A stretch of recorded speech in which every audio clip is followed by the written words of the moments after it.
So let's explore a tool today that will help us further empower both other people as well as yourself. And how can you uniquely really live out the gospel and disciple others both in your networks as well as in your neighborhood? So the tool we're going to begin with right now is around this particular thought. In fact, this is one of the marks of a Christ follower, to be able to experience and then articulate God's story for you. And what we've done is we have created this God's Big Story tool to help exemplify that.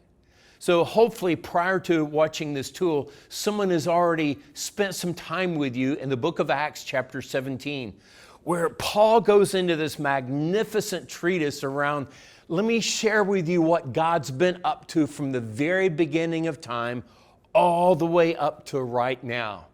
So based upon the teaching of that text there in Acts, let's draw a tool that can help us remember and apply to our lives and ultimately know how to share this teaching with other people. So here's the tension we all live in right now. We all long for a life that's filled with goodness, right? Versus a life, that's not filled with goodness, where so much around me isn't exactly the way it seems it needs to be. Now, there's no normal person that thinks suffering or violence or oppression are good things. All of us ache for a better world. This universal ache speaks to something more. It's just like hunger points toward a better world. We'll call Chick-fil-A the better world. Either that means that if I yearn for that, either that existed at one time or one day will exist. So when you turn on the news, what do you see? I mean, between all the violence and the war and the terrorism and the pandemics that we've been going through, and global warming, we've got to say our worlds are pretty messed up. What's interesting is how we feel about that, because none of us think that that's a great thing. All of us long for and we ache for a better world. Isn't that interesting? Because again, hunger seems to point to the fact that food exists.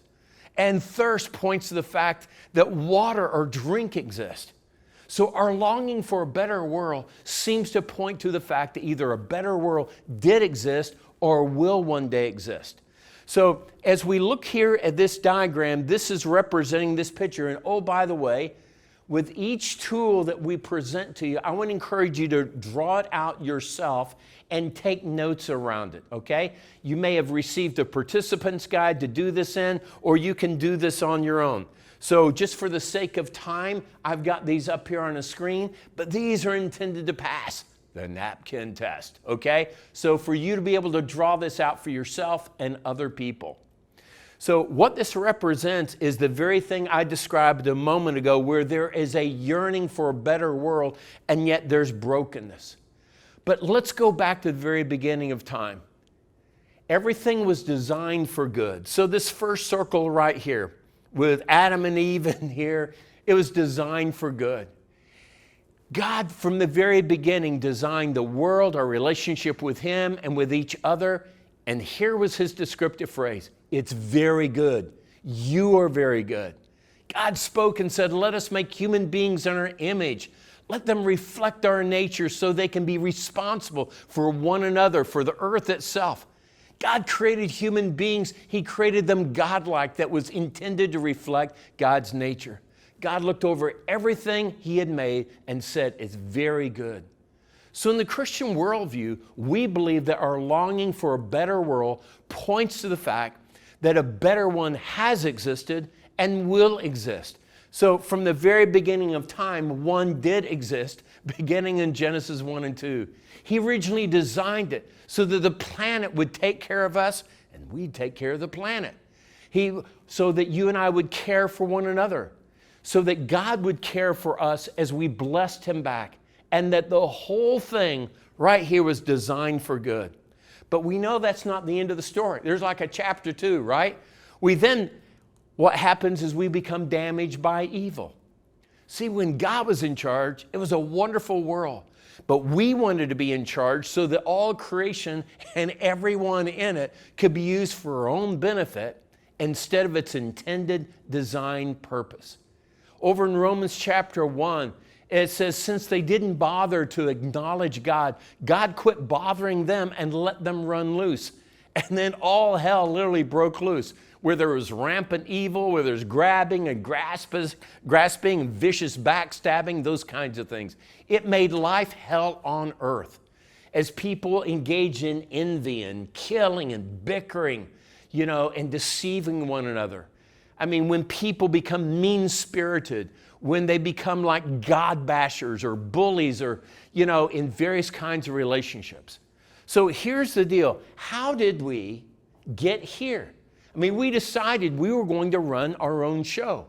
And when we started chasing our own needs above caring for other people, caring for the planet, all of a sudden we start damaging our relationship with each other, and ultimately we damage our relationship with God, so that the whole thing was damaged by evil.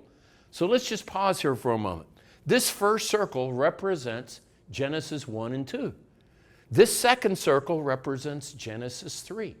This is God's big story of what he's been up to from the very beginning of time, creating this yearning within us for good and looking for it. And at the same time, where over time through our own decisions, we end up demonstrating that we've been damaged by evil. But thank God the story doesn't end there. From there, God restores us for the better. God loves the world too much to leave it that way. So he came to the planet as Jesus 2,000 years ago, and he started something brand new. He led a resistance movement against evil. He taught and he demonstrated there was a better way to live. And he gives power to overcome the evil in us and all around us. So what Jesus does right there is he comes into the center of the damage and disease of our lives. As much as we need revolution in the real world, we need even more revolution in our own hearts, so God can restore the Garden of Eden within us. Now, one day, this revolution is going to be complete. The good news, it's already begun, and all of us are invited into it. When it comes to being restored for better, Colossians chapter 1 puts it like this: from the very beginning to the end, Jesus is there. He's towering far above everything and everyone. So spacious is he, so roomy is he, that everything of God finds its proper place in Jesus without crowding. And it goes on, it says this: not only that, but all the broken and dislocated pieces of the universe, people and things, animals and atoms, get properly fixed and fit together in vibrant harmonies, all because of his death, his blood that poured down from the cross. And he finishes and he says, you yourselves are a case study of what he does. At one time you had your backs turned on God, thinking rebellious thoughts, giving him trouble every chance you got.